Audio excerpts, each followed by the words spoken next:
Coach, let's talk about one of the biggest stories in college football, and that's Indiana football. They're 6-0. Coach Cignetti takes over a program that has a history that can be summed up this way. Bill Mallory, the late, great Bill Mallory, the winningest coach in Indiana football, won 69 games. Wow. 30 which were non-conference games. You know, I was part of the team that went into Ohio Stadium and beat Bill Mallory's team, went into Ohio Stadium in 1987. And I remember Coach Bruce, Earl Bruce, was the coach, despondent after the game. And he says publicly to the media, it's the lowest point at Ohio State ever. That just tells you the mindset of, you know, playing Indiana back in the day, but this is a whole different animal. It's certainly changed. In fact, let's look at something more recent. Let's look at the last 2 years, or last year and this year's comparisons offensively. Coach, is there anything that stands out to you? Yeah, everything. You look at the numbers difference, but you know what? You watch this team play, and you made a comment to me after they went out to UCLA and won. And I've seen them now, and I've watched them getting ready for, because Big Noon's going to be in Bloomington. This is one of the best coached teams in the Big Ten, and I'm going to go further, in the country. There's so many things they're doing right. I mean, if we have 2.5 hours here, I'd like to go through all of them. we don't. But, and also I want to point this out. Someone made a comment about their schedule.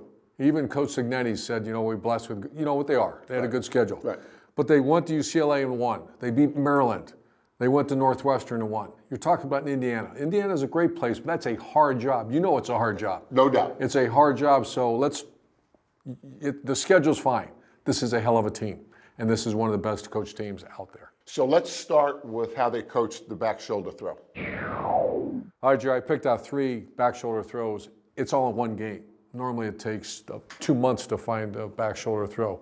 But this is a well-coached team, and a back shoulder throw, credit to the quarterback receiver, but also the quarterback coach, receiver coach.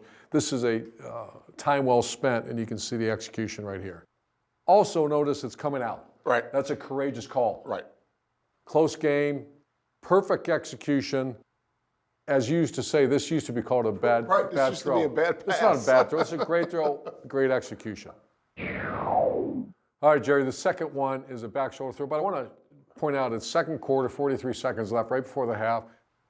High-end execution. Quarterback looks off the safety, puts it exactly where it has to be. The defender has really no chance on this. I want to also show this from the end zone copy for the viewer. This shows you the high-end execution. What's the point of all this? It's not the back shoulder throw. It's a extremely well-coached team that's executed at a very high level. Looks off the safety, puts it right over his outside shoulder. Once again, it's an indefendable throw and catch. And the third one is the inside receiver, Elijah Surratt, who's also, by the way, the first one, catching a ball from Curtis Rourke.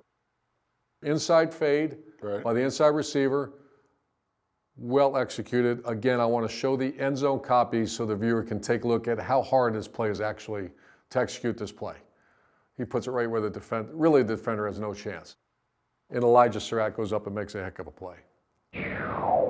Coach, I want to go look at one more play because you came in this morning and Fired up, man. You were fired up, raving about the Indiana offense, and this is one of the plays that really fired you up because it shows a well-coached team, but the attention to detail is significant. I'll tell you what, I'm like you. I've done this for so long. When I see high-end execution and I know the time and effort put into that, this is, again, an extremely well-coached team. So watch them flip and they trade and shift. It just confused the defense a little bit, which is fine. But I'm going to show you, it looks like a swing route. But watch the effort and the technique by number 44, Zach Horton. Extremely well blocked, but I want to show you something that got me really fired up here from the end zone side. All right, here you go. Shifting, a little trade. Inside zone, the offense line's blocking. The quarterback likes the numbers on the outside. The blockers do not have leverage, so watch how they get leverage. Okay, here's exactly what you coach Zach Horton to do. Keep his outside arm free. You know why? He's going to set the edge. That's what he's doing with his left shoulder, and he's going to block number 6. That's as well done as I've seen on this kind of play.